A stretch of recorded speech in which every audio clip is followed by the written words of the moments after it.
a nossa palestra e o tema que nós vamos tratar é sobre ser instrumentos de Deus. Esse tema é muito bonito porque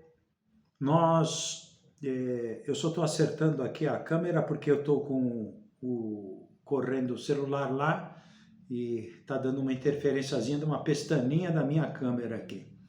Mas então,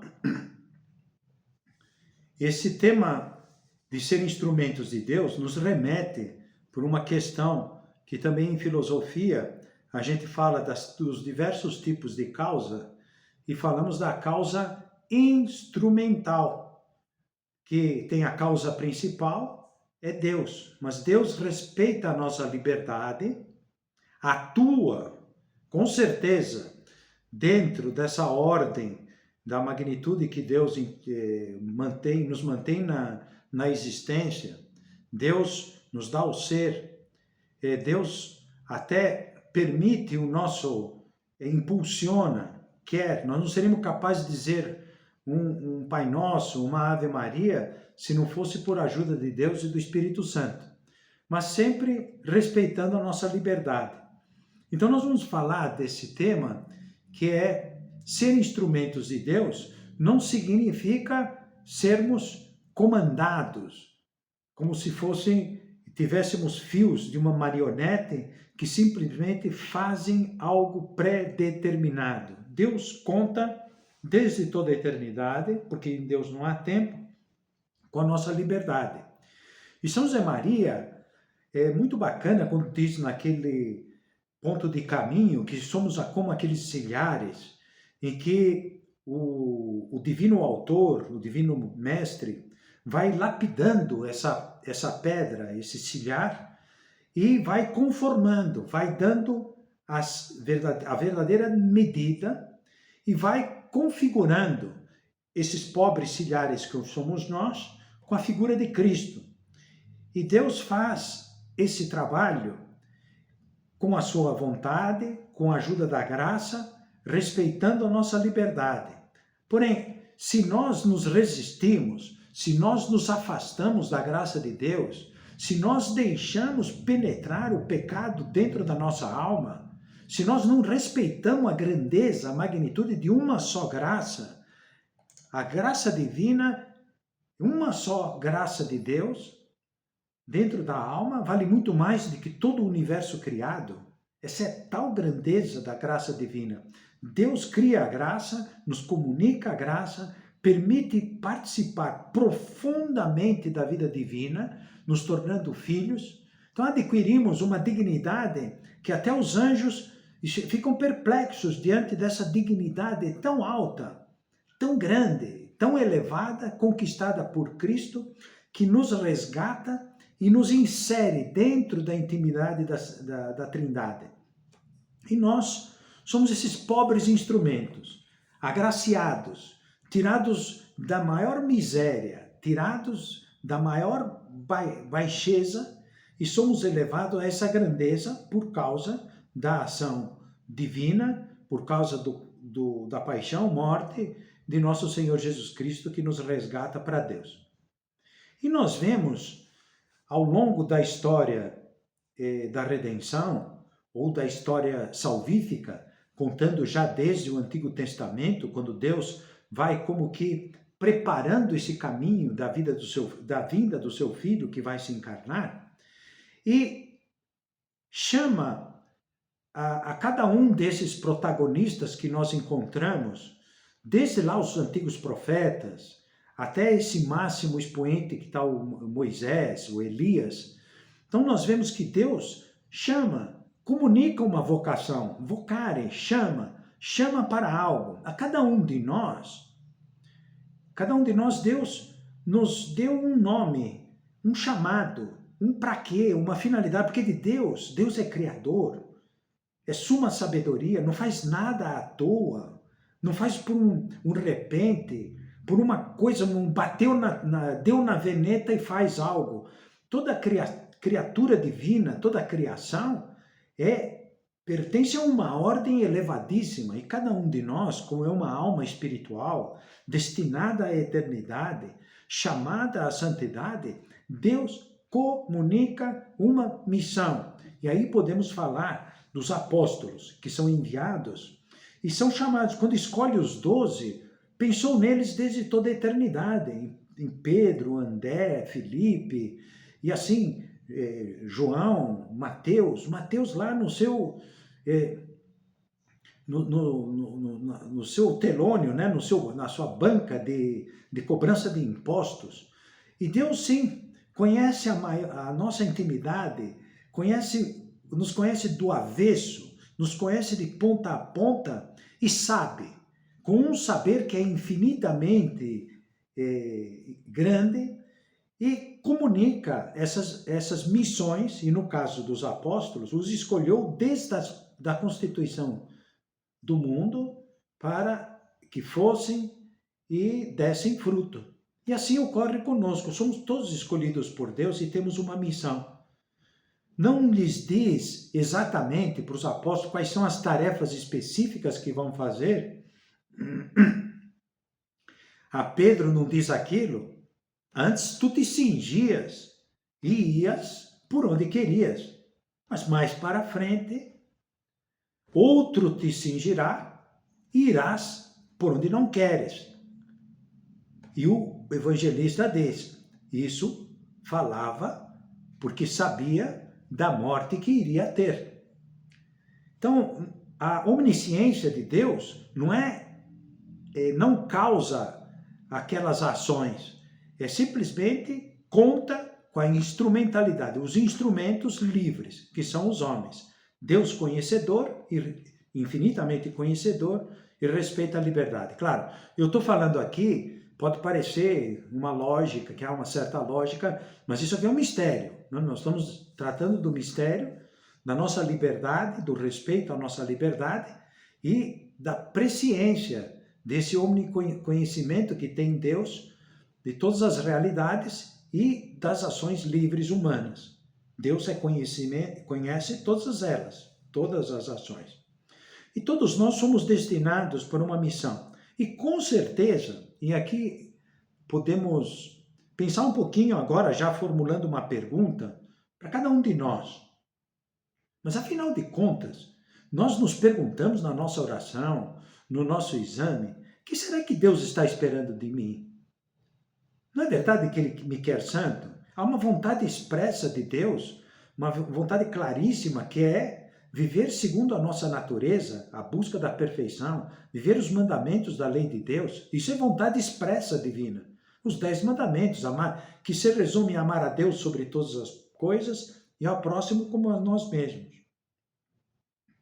O convite se repete a todas as almas. Sede perfeitos, como o vosso Pai Celeste é perfeito. É um chamado universal à santidade. Não há ninguém que está falando, não, mas e os meus pecados? Ninguém está destinado a ter uma vida reles, uma vida mesquinha, uma vida sem virtudes. Todos nós somos chamados a ser filhos de Deus e fomos resgatados, cada um de nós, por um grande preço. São José Maria gostava de usar essa expressão. Fomos resgatados por um grande preço. O preço da nossa vida, da nossa redenção, foi especial, individual, pessoal. E a cada um de nós, Cristo morreria só por mim. Imaginarmos essa relação muito pessoal. Então, ao longo das gerações, há o convite que se repete a todos. Deus nos quer como instrumentos de corredenção. O que significa instrumentos de corredenção? Tu e eu temos uma missão nessa vida. Você, na tua família, no teu ambiente de trabalho, nas relações sociais, nas coisas que você pensa, faz por pensamentos, atos e palavras, elas podem edificar ou podem desedificar. E é com isso, nessa trajetória de escolhas livres, virtuosas, procurando se aderir à vontade de Deus E além dessa vontade que é expressa pela própria natureza, Deus tem algo para nós. Assim como nossa mãe, Nossa Senhora, teve uma missão específica, Pedro, André, cada homem tem uma missão específica. Em gênero, a busca da santidade e depois essas missões específicas. Muitos são os chamados, são todos os chamados, e poucos os escolhidos. E por que ocorre isso? Que Cristo fala lá no Evangelho que muitos são os chamados. Sim, porque todos têm esse toque de Deus na alma, uma missão que nos deixa como uma marca. Nós nos aperfeiçoamos, chegamos a ser e a dar o melhor de nós mesmos, seguindo a vontade de Deus e completando com a nossa liberdade esse chamado desde toda a eternidade. O que acontece? Há pessoas que passam pela vida como se fosse num túnel, não enxergam nada. Deus é simplesmente um nome que se repete, graças a Deus. Ah, se Deus quiser. E aí as pessoas não têm uma relação com Deus pessoal, por isso ficam distantes dessa missão, desse chamado, por um problema voluntário, porque Deus dá todas as graças necessárias e convenientes, para chegarmos à santidade. Mais do que isso, a cada um de nós, Deus concede graças de conversão, graças às vezes poderosas, para que a gente retome a luta ou recomece. Porém, se nós negamos a essas graças concretas que Deus está nos dando todos os dias e a toda hora, essas graças que são antecipatórias da nossa conversão, perdemos todas as graças que Deus nos passa porque fomos infiéis no chamado de Deus na hora de fazer um ato de contrição por causa de uma falta, por pequena que seja, faltou o ato de contrição. Uma pessoa que vai deixando entrar o bandido na própria alma, deixa como aquela história que São José Maria também contava, daquele bando de malvados que querem entrar num castelo, não encontram um jeito demais de entrar, procuram um moleque do tamanho minúsculo, desmilinguido, vem uma fendazinha numa janela, faz uma torre humana e mete aquele moleque fedorento por aquela janelinha de nada, entra por lá, depois abre a porta e entram todos os bandidos e saqueiam a casa. Isso acontece com o pecado venial deliberado. Uma pessoa se deixa levar pela vaidade, pela soberba. E hoje em dia pelos músculos, os musculitos, o shape, o cara precisa estar em forma, o cara precisa ser bacana, precisa ser o cara legal. E aí, por aí, a alma vai se embrutecendo, vai perdendo a sensibilidade. E nós, para passar desse estágio que é das falhas frequentes com as faltas veniais, está um passo a tibieza e da tibieza, enfim, as faltas graves, que nos rompem toda a graça. Nós ficamos aliados do demônio, afastamos-nos de Deus. Temos que recuperar o estado de graça rapidamente com a confissão sacramental, não deixar que se aproxime dos torreões da fortaleza esse inimigo que está aí nos acossando todo o tempo, colocar a luta longe, bem longe dos torreões da fortaleza, da nossa muralha.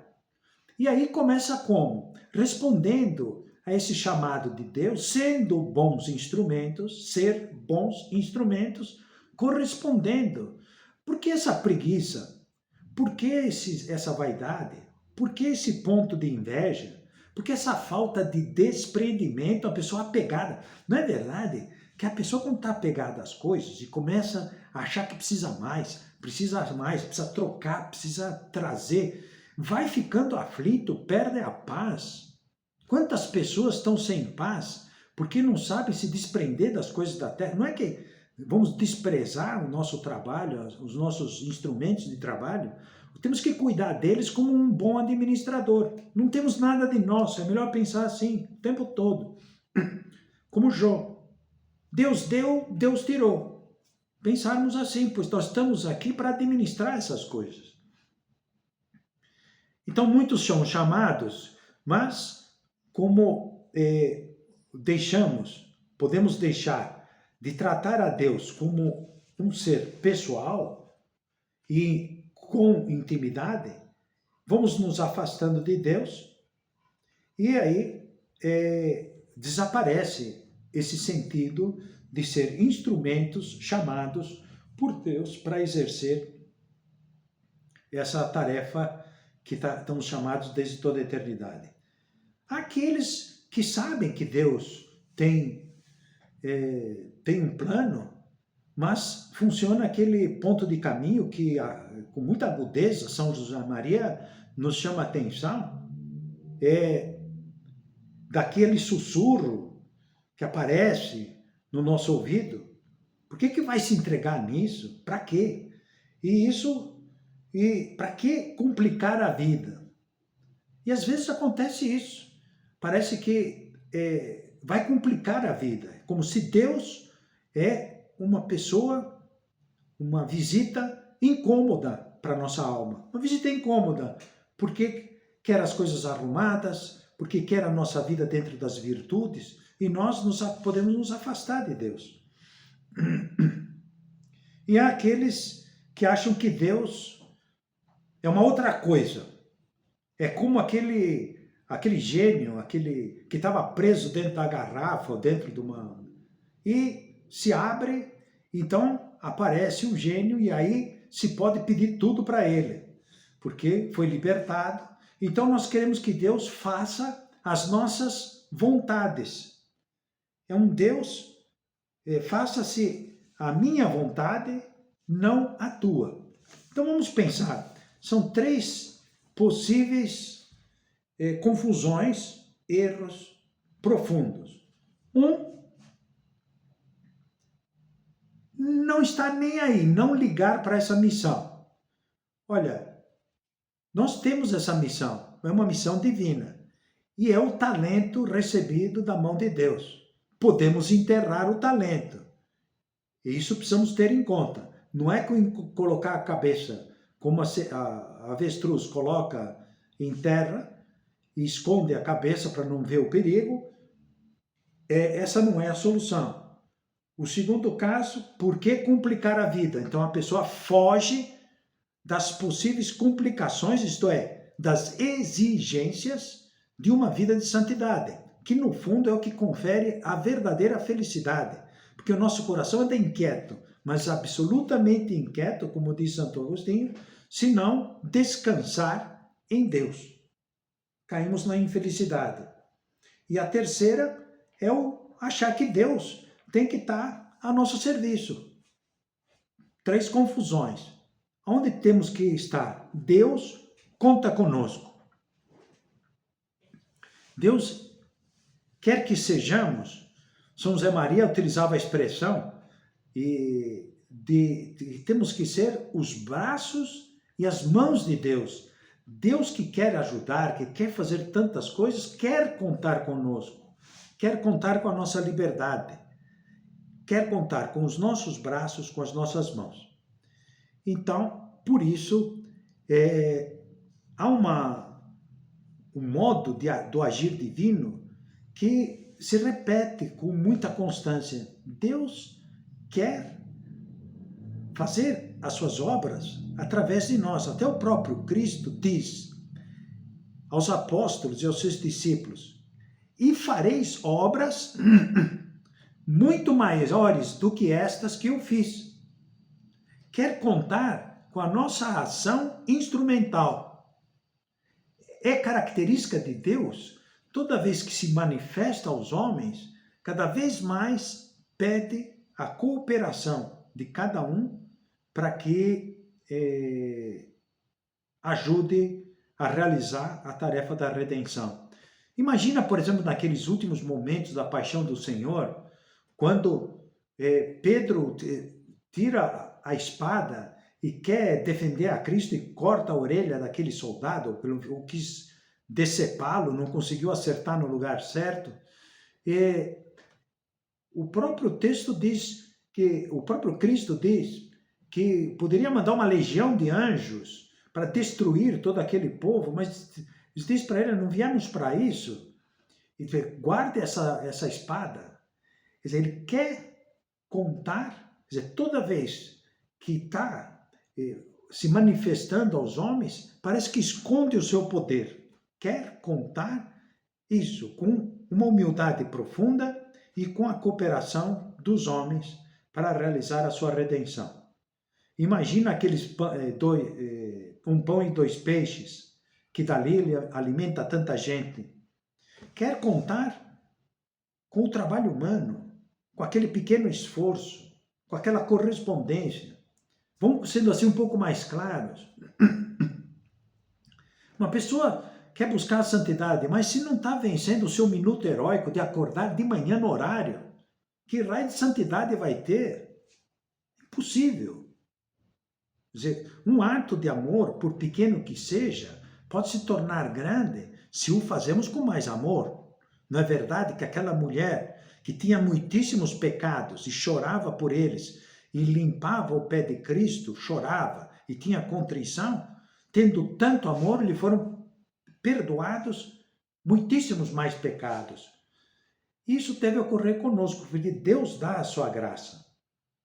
Uma imagem bonita que eu gostaria que todos nós gravássemos, e São José Maria utiliza isso em Caminho e também muitos outros escritos, e está inspirada nos textos do Evangelho. É sermos como um pincel nas mãos do artista divino. Um pincel. A figura também do Antigo Testamento, sicut luto in mano figuli, como o barro nas mãos do oleiro, um deixar-se fazer, um deixar-se moldar pelo querer divino.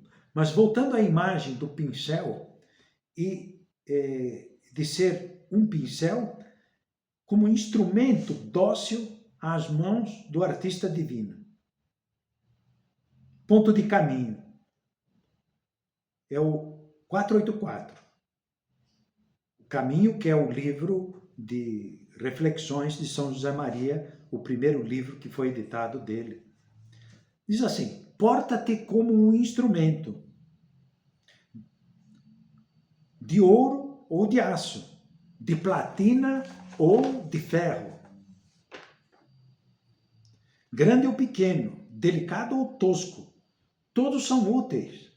Cada um tem a sua missão própria, como no mundo material. Quem se atreverá a dizer que é menos útil o serrote do carpinteiro do que as pinças do cirurgião? Conclui São José Maria, teu dever é ser instrumento, como esse pincel nas mãos do artista. E podemos caracterizar essa ação instrumental de cada um de nós. O que seria possível utilizar dessa imagem? Até enumerei aqui as condições do instrumento. A primeira, uma eficiência própria do instrumento. Um instrumento ineficiente estragou tudo. Um pincel que está com os pelos grudados, que não tem uma boa empunhadura, quer se fazer um traço mais grosso, um traço mais fino, recolher a tinta ou não, mas isso não está funcionando, falta eficiência. Então pode nos faltar aquelas qualidades, por exemplo, que são as virtudes mais básicas da vida humana, as virtudes humanas. Uma pessoa que não é sincera, uma pessoa que é desleal, uma pessoa que é impontual, uma pessoa que faz um trabalho mal feito, é uma pessoa que não entrega as coisas no seu trabalho com a perfeição e com a qualidade. Todas essas falhas instrumentais são faltas de eficiência por faltas de virtude. Até eu vi a capa de um livro que me chamou a atenção, que diz assim, não é que você não tem sorte, é que você não desenvolve hábitos, não tem hábitos. Não tens sorte porque não tens virtudes. Bom, eu não estou querendo partir para o estoicismo, né? Porque já está saindo tantos livros dos estoicos aí, seja, aprenda dos estoicos a ser ordenado e a ganhar dinheiro em 15 lições. Tudo bem, né? Quem quiser ir por aí, mas nós estamos falando da busca da santidade e às vezes, como já tivemos aí, lembrando de Santa Teresinha de Jesus, ela viveu, ela dizia assim, Jesus, eu não consigo rezar o terço, eu sei que são as frases muito bonitas, que são as coisas, mas me custa pra caramba rezar o terço, e nunca conseguiu rezar o terço bem. E foi uma santa, com 22 anos de idade, né? Morreu tão jovem. Enfim, vocês já leram algumas biografias, né? Então nós temos que a santidade não está em fazer coisas mais difíceis, né? Eu tenho que agora fazer cada vez ser mais mortificados, tenho que ir para a trapa, né? Passar lá, não pode falar durante um ano, tem que enrijecer. Não, a santidade está em fazer as coisas com mais amor, com mais carinho. Outra questão do instrumento que não está bem. As condições do instrumento. Não tem perfeita subordinação. O que seria do instrumento se resolve lá pelas tantas? Eu não vou fazer, não quero pintar, não quero ir por aí. Mas peraí, quem é que dá os traços? Quem dá? Então seria a insubordinação. O que se espera de um pincel é que se subordine à sua qualidade que tem e deixar que o artista coloque a sua arte. São José Maria diz assim, diz-me para que serve o pincel se não deixa trabalhar o pintor? Caminho 612. Tem movimentos próprios, aleatórios, caprichosos, e interfere completamente no querer de Deus. Para ter essa subordinação, sabe qual é a virtude? Chave. Virtude mais básica.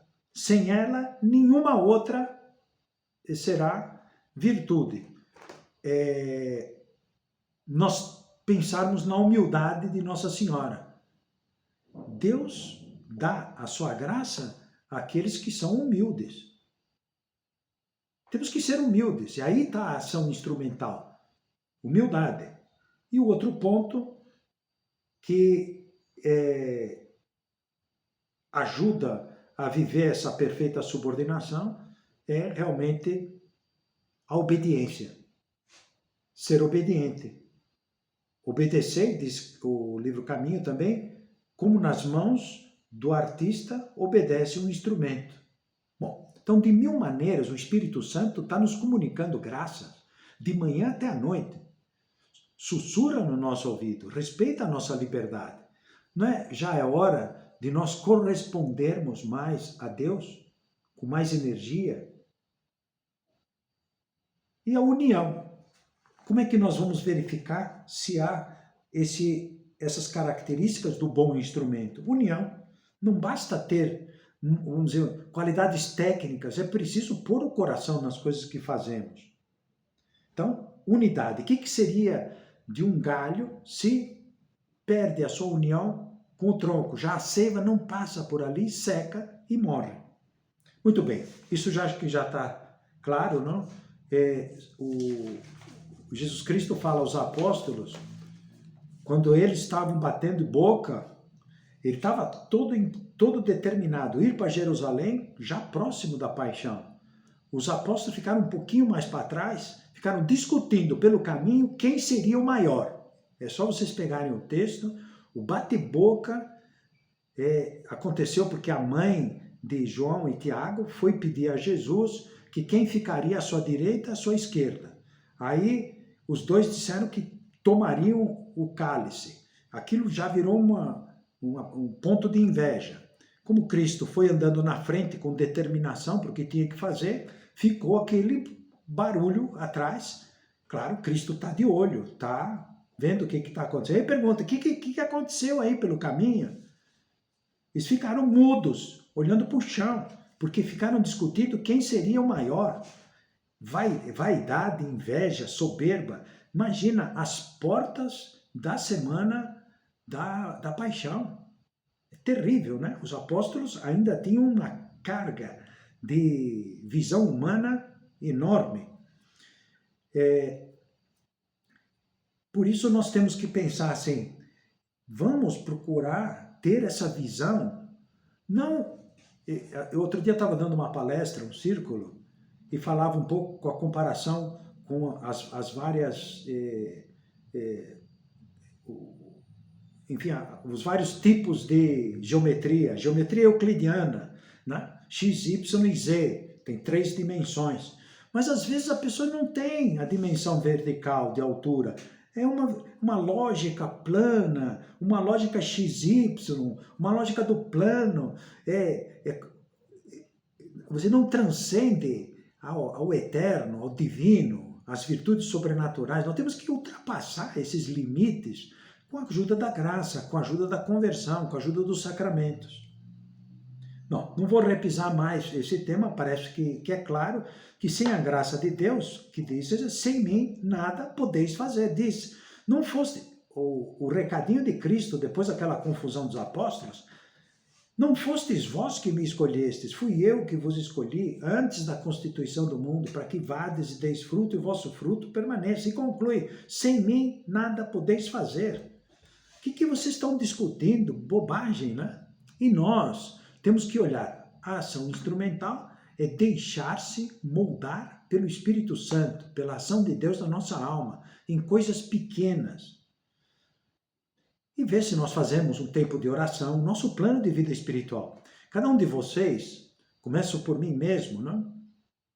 Graças a Deus, quando a gente encontra a obra e vai tendo a formação, começamos a ter esses hábitos do plano de vida, uma leitura do Evangelho, do Novo Testamento todos os dias, ter um tempo de oração mental, pessoal, de uma conversa com Deus todos os dias. Aí depois já vamos combinando o tempo, à medida que vai aumentando a nossa capacidade, vamos aumentando o tempo de duração, rezar o terço, fazer um exame de consciência. Enfim, há uns textos muito bons no site da obra sobre o plano de vida espiritual, estudá-los. Ou então, se precisarem, a gente bate um papo, é só entrar em contato ou falar com gente que já está há mais tempo vivendo esse plano de vida. Bom, todos nós temos uma missão. Vamos destacar alguns aspectos dessa missão que estão absolutamente claras. Primeiro, isso não abrange nem tudo e nem se pretende reduzir a isto que eu vou falar agora. São simples exemplos que nos ajudam a concretizar esse senso de ser instrumentos na mão de Deus. Primeiro, converter a nossa casa, o nosso lar, num lar luminoso e alegre. Se ainda não somos casados, o lugar onde estamos, na casa dos nossos pais, e também lar luminoso e alegre, aqueles que já estão começando a fundar uma família, que vão se preparando bem para esse caminho. Um lar luminoso e alegre se faz com espírito de sacrifício, com vida cristã e respeitando a lei de Deus. E os cônjuges tendo abertura a receber os filhos que Deus manda. O segundo ponto, por Cristo no meio do nosso trabalho. Nós vamos transformar o mundo com um trabalho de formiguinha. Não é verdade que as formigas, elas são pequenininhas, vão levando aquele materialzinho e vão construindo os seus formigueiros e vão transformando, vão fazendo, só pegando como uma imagem, né? Esse trabalho bem feito, bem acabado, todos os dias, o sorriso, mesmo que você está chateado, não deu certo, bateu na trave, vamos lá outra vez, e oferece a Deus o teu trabalho, faz ele bem feito, ter paciência, vai com calma, não perde a serenidade. Um dia e outro dia, as mesmas voltas daquele burrinho que está lá naquelas antigas noras, que era para tirar a água do poço para mandar água para a lavoura. Poxa vida, vamos perseverar. Assim que nós temos que ser. Por Cristo no alto, no cume de todas as atividades humanas, santificar esse mundo com o nosso trabalho bem feito, como arrasta o bom exemplo. Um terceiro ponto, essa possível terceira missão, de sermos em toda parte semeadores de paz e de alegria. Não sermos semeadores de encrenca, de ambientes tóxicos, de situações lamentáveis, de confusões, de juízos ruins. Vamos procurar limpar esse possível fel que está dentro do coração, que nos torna amargos. Esse sabor de amargura que dá na alma é por causa da soberba, do orgulho, da inveja. São doenças da alma, que são pecados. Então temos que afastar isso. Então, ser semeadores de paz e de alegria entre os nossos colegas, amigos, familiares, parentes, não é? Todos os tipos de parentes, não aqueles que são mais próximos, mais distantes. E assim, termos um coração tão grande que podemos aproximar muitas almas de Deus. Conclusão. Não podemos nos sentir desobrigados, por assim dizer. Não, isso não é comigo. Tem outros que vão seguir isso daí. Eu vou deixar para a última hora. O Evangelho diz o seguinte, tem aqueles operários da última hora, acho que eu vou ser esse da última hora. Quando tiver já para quase bater as botas. Não, olha, vamos pensar que os talentos nós temos que colocar em jogo desde já. Quanto antes, por amor a Deus.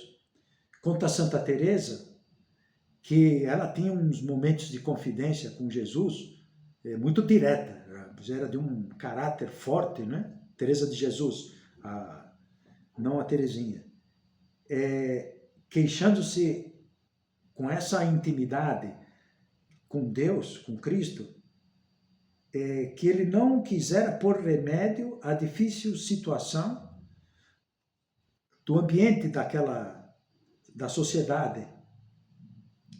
E ela ouviu uma voz interior que dizia assim, Teresa, eu quis, mas os homens não quiseram. Há um problema na liberdade de cada um de nós. Não é porque Deus não queira, que mesmo Deus dando a graça, querendo, há pessoas que se resistem. Então, procurar ser esse bom instrumento. O bom instrumento que se prepara com a humildade. Deixar entrar a graça, se porventura faz tempo que a gente não se confessou, e temos alguma falta grave, procurar a confissão sacramental, reatar essa união com Deus, para que a gente possa viver de novo essa vida da graça na alma. Não esquecer, somos os braços e as mãos de Deus. E é um mistério que nos fará pensar que é um Deus que anda sempre, sempre, sempre, sempre à procura de cada um de nós. Está sempre ao nosso lado, sempre nos insistindo. Não desiste de nós. Se desse para gravar essa ideia, Jesus Cristo nos ama, mesmo quando nós falhamos, mesmo quando nos afastamos dele. Sempre nos ama, sempre está querendo que nós voltemos, como aquela imagem do Pai misericordioso, o Pai do Filho pródigo. E assim nós podemos nos fazer de filhos pródigos, voltando através da confissão, através da contrição e de uma luta um pouco mais exigente para viver sempre em estado de graça. Bom, pessoal, então podemos bater um papo, né? Às vezes as nossas palestras não terminam com um comentário e tal. Alguém gostaria de comentar alguma coisa?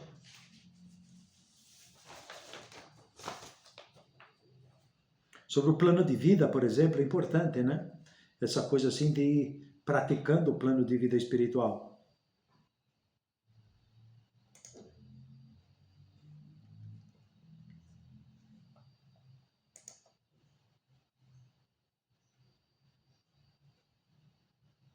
Vocês tiveram, Gustavo, fizeram tiveram um recolhimento, né, com o padre Rodolfo, não foi? Conta um pouquinho aí como é que foi.